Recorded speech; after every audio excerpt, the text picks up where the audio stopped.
First thing, I want to thank everyone watching for being here, subscribed or not. Just from the last few videos, I've gained almost 100 additional subscribers. I'm extremely grateful and fortunate to have this interest surrounding the content I'm making, which is why I wanted to bring you this deck profile today. I'm talking about the Dark Warrior FTK that I've been piloting successfully on the Duelingbook rated ladder. Last night I peaked at top 10 with this, going up against and making friends with some of the other top players such as Blobfish and Unholy Soul. So how exactly am I winning in 2021 with an FTK deck? Let's show off the combo. The first thing I'm going to do is normal summon Torrent Scales and discard any card in my hand. This is going to allow us to send Ancient Cloak to the graveyard, banishing to add Silent Boots. We will summon Boots and link off into Isolde. Isolde will add a warrior starter to our hand in case we get stopped, and then we will summon Armageddon Knight. Armageddon Knight sends Cypherstein, and then we can add and summon Shade Brigandine off of Silent Boots. This is our setup. It can be done with more than just Torn Scales, but Torn is the most compact way to do so. As long as you can establish Isolde in an extra level 4, you have FTK. Let's continue though. After special summoning Shade, we will overlay Armageddon Knight and Shade to summon Doug here. Doug is going to use its effect to special summon Cyberstein from the graveyard. Make sure you thank him after because he works hard for you. Once Stein is up, activate it to summon Theseus. This is where most players might laugh, but we need a tuner to summon Halki Fibrax.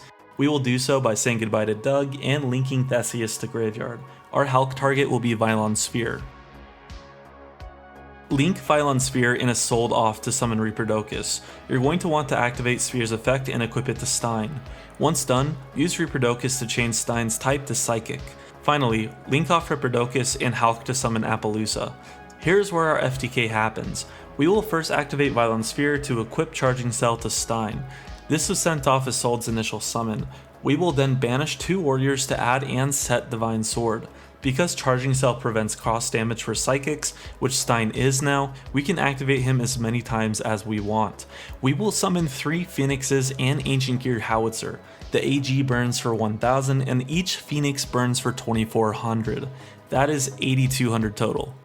We're going to hop into a deck profile right after this, but I just wanted to remind you to stay until the end as we will be going over hypergeometric ratios, discuss theory, and show gameplay. During this segue, I would highly appreciate if you like the video or even subscribe to the channel, and if you don't, hey, I still love you. Starting us off, we have 3 Neospace connectors. This is my favorite starter as it leads into Aqua Dolphin, forcing or ripping a hand trap out of the opponent's hand and giving you private knowledge at the same time. Our next starter follows with 3 Torn Scales, 2 Boots, and 1 Cloak. I like having access to the second Boots in case we need to summon Breaksword if our combo gets stopped, or make Rusty live. Our extenders are 3 Butterspies and Thrashers. Butterspy is a when effect, meaning you can chain block your connector to ensure you get the Dolphin on board. After extenders comes the Isolde targets. I wanted Grepher in here to help get Stein out of the hand, but if you're struggling to get your extra level 4 on field for combo, you can always discard a Boots or Cloak out of your hand to get Shade and Stein. They are starters in their own sense when combined with the PK engine. The monster bricks are Vylon Sphere and Cyberstein. Even if you hard draw them, Halk can summon Sphere from the hand, and you have Grepher to help out with Stein as mentioned before. Our spice in this list is 3 Exchange and Designators. If I open 2 starters and exchange, I can activate it immediately to gain private knowledge of the opponent's hand and not care which card they take from me.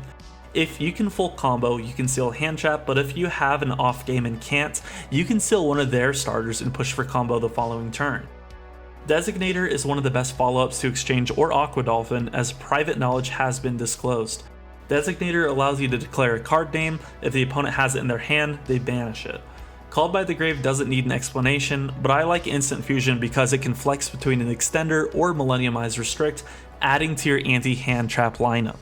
Reinforcement acts as a starter or can add Butterspy to chain block your starter. Foolish is a great extender, but in weird hands can send Cyberstein too if necessary, but that really doesn't come up very often.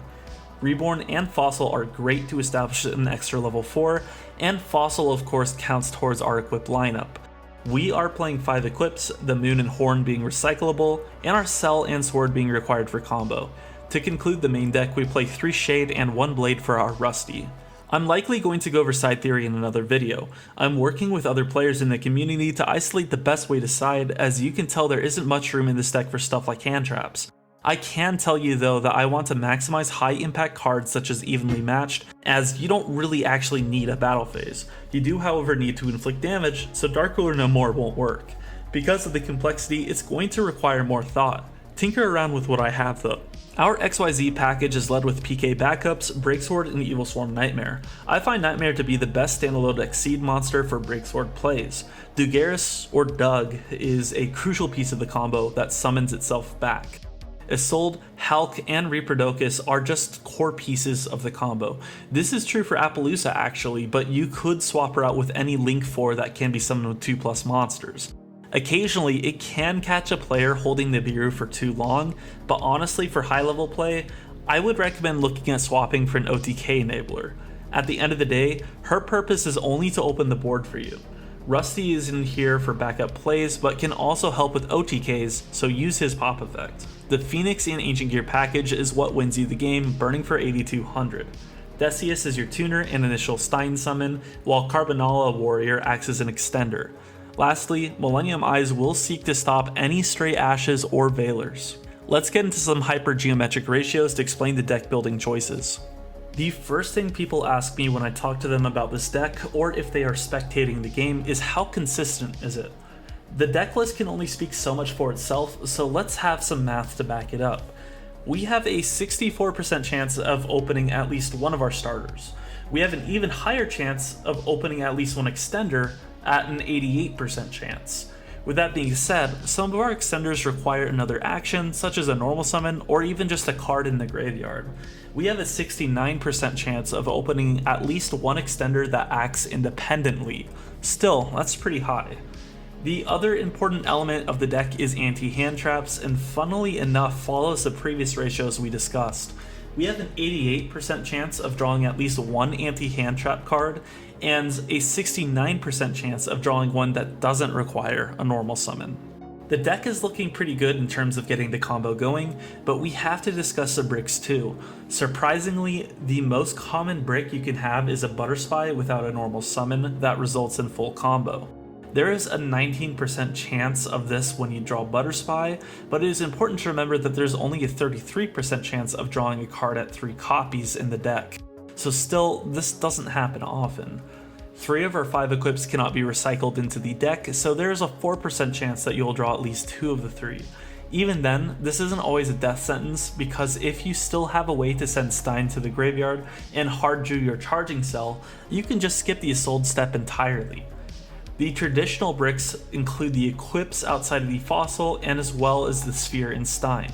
Though is it okay drawing them, it still could have gone to an additional extender or an anti-hand trap card. We still have a 58% chance of drawing one of these. I don't think that this list is perfect by any means, and it will be changing as better players pick up the deck. I've had a lot of success, but I think it can perform at an even higher level. Let's go ahead and get into some replays here. I've already showed you the combos, so let's pick a competitive replay of me going second. I'm playing against Eldritch and managed to break through 3 interruptions and full combo. This would have been a lot of clicking, so I'm going to autoplay it and turn the speed down. Going second is definitely a challenge, and it requires pretty good matchup knowledge to bait interruptions at the correct time. I'm a little proud of this game, I'm not gonna lie.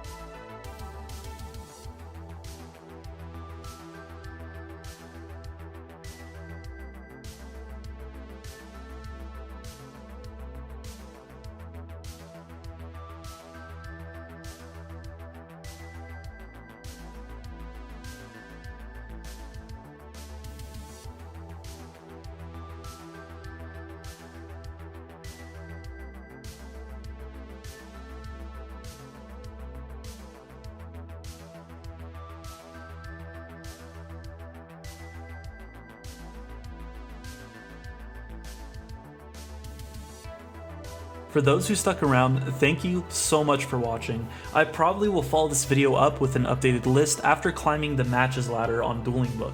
I have been crushing singles mainly to refine the list. I know a lot of people don't care as much about Duelingbook singles, but I am still proud of being able to break top 10 with something different. If you have any questions or suggestions for new videos, let me know in the comment section below. Again, I appreciate every single one of you, and I'm looking forward to growing this community even further. Until the next video, stay safe and stay hydrated. Peace.